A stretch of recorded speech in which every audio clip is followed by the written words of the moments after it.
great majority of the industry. I'm sure they'd be happy wants us to go to digital downloads alone. Because then they wouldn't have to worry about shoplifting. They wouldn't have to worry about all the retail bullshit.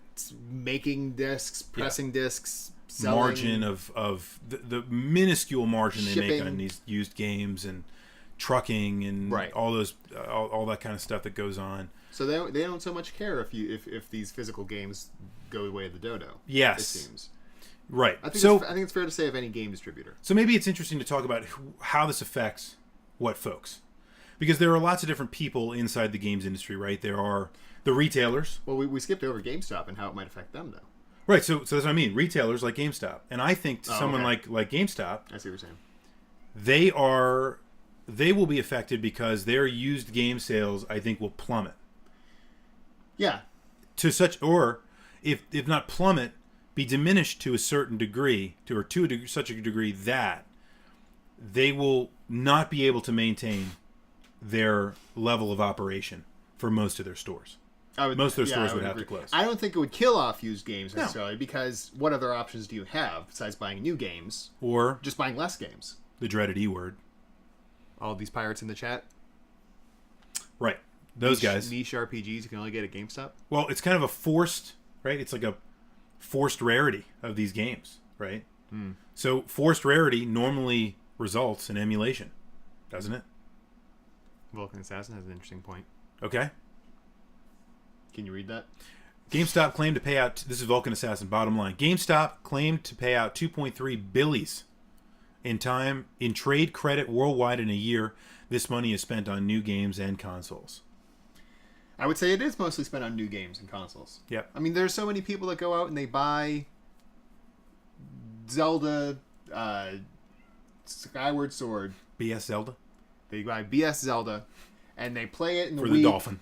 You got someone like Chris Pranger who's like, this game not very good. I'm going to sell it off because I'm a big jerk. He sounds just like That's that. exactly what he says. Just listen to the podcast. He sounds just like that. And then he sells it off like a week later, and he gets his like $10 credit, even though he paid $50 for the game.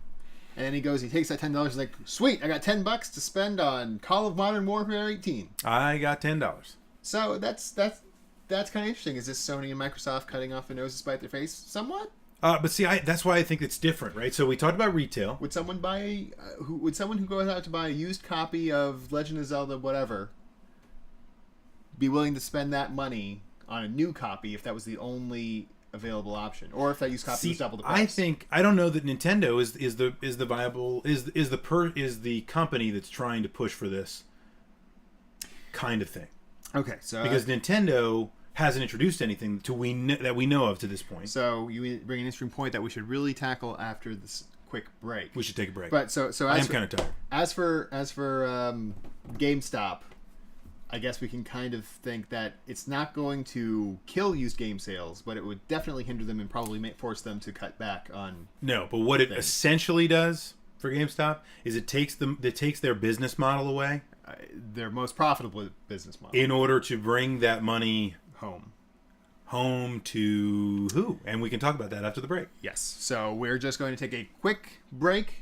In order for recording purposes, that when we put this up on Blip TV, we can be within limits. Yes. And so we're just going to hurt anybody's feelings. Real quick, we're going to get a sandwich. I'm going to use my under table bedpan. Yep. Have some Shamrock shakes. Yep. And we'll be right back. Put on some pants.